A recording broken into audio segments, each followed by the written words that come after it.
Tolee daawwattoota keenya kabajamoo.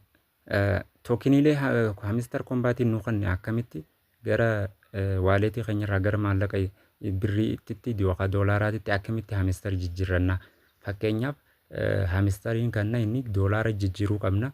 Akkam goonee jijjiiruu qabna isa kana kan jiru irratti waan kana beekuun dirqama waan ta'eef akka waan itti taabii meeqatti argitan kana jechuudha. Karaalee kamiin akka buufattan akkamitti waaleetii keenya irratti buufannaa kan jiru haa ta'u amma like share godhuu hin dagatina. Kanaafuu amma wanti durarratti akkamitti kiyya kana amma isinitti agarsiisu akkamitti tookiniilee kana nuuf kanne kan jiru. Amma tookiniilee kana Hamister tootaalii kunoo kan argitan kana isa kana naaf kanne 18 1,889 naaf kanne inni kun akkamitti dhufee kan jiru as gad irniilee inni kanne taaskiilee kana anama credit baraawariin passive income isa jiru kana 1,500 kana jechuu passive baraawarii haga miliyoona 6 kan qaba. Irni taaskii irratti nama 0.3 naa kan maal irni taaskiin irratti hojjan viidiyoolee garagaraa kan isaanii like share godhuu laaluu isaan kana daawwattee like share godhuu Facebook isaanii TikTok isaanii isa kana irratti hedduu hojjechuudha jechuudha.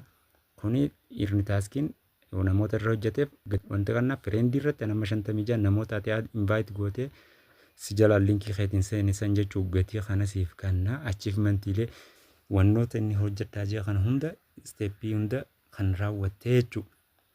Kan biraa kiidha qulfiilee jechuudha 258 naa kanne taaskiilee kana hunda jechuudha. Kan biraa irratti illee yeroo hojjetan bifa kanaan hojjechuudha qabdan isa kana walitti qabee tootaalii kana kan gubbaa naa kaa'ee eegas booda taaskiilee tookinii kanne hunda Hamister jechuu guututti naqu sirraa mura maaliif 222 achi keessatti hafa Hamister kan hafu amma kiyyarraa akkana keessanis parsantaadhaan hanga parsantaa 5 isinirraa murama 1667 jechuu kana kaniin baafachuu danda'u jechuudha.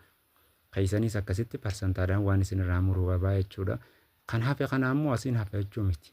Hamister deebi'ee gatii guddaa akka Bitcoin irra qaala'u kana qaala'uu mala gaafa gatiin ol ka'e isin fayyada. Asirra dhiisuun isaanis odeeffannoon jiru ol kaafna gatii waan juutu jira. Kanaaf asirra dhiifachuun keessan gabaa kiriptookaransi keessaayis yoo guututti osoo baastaniis isin baasa gabaa keessa turuunis hedduu isiniif gaarii waan ta'eef asirra dhiisuun bu'aa qabaa jechuudha.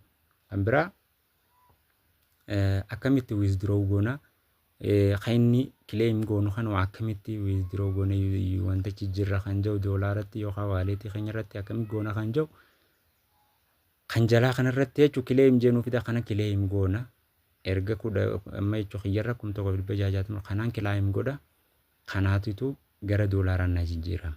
Sanbooda akkamitti gara maallaqa Itoophiyaatti gara baankiitti dabarfatta kan jedhu viidiyoolee jechuun yeroon ife guyyaa 26 inni September 26 hagguun ife inni gaddisee claim goone booda akkamitti akka jijjiirru isinitti agarsiisa nu hordofaa. Gaafa san sirriitti akkamitti gara waaleetii naqnee gara baankii keenyatti akka naqnu waan sirriitti isinitti agarsiisuuf nu hordofaa like share galatoomaan isiniin jedha.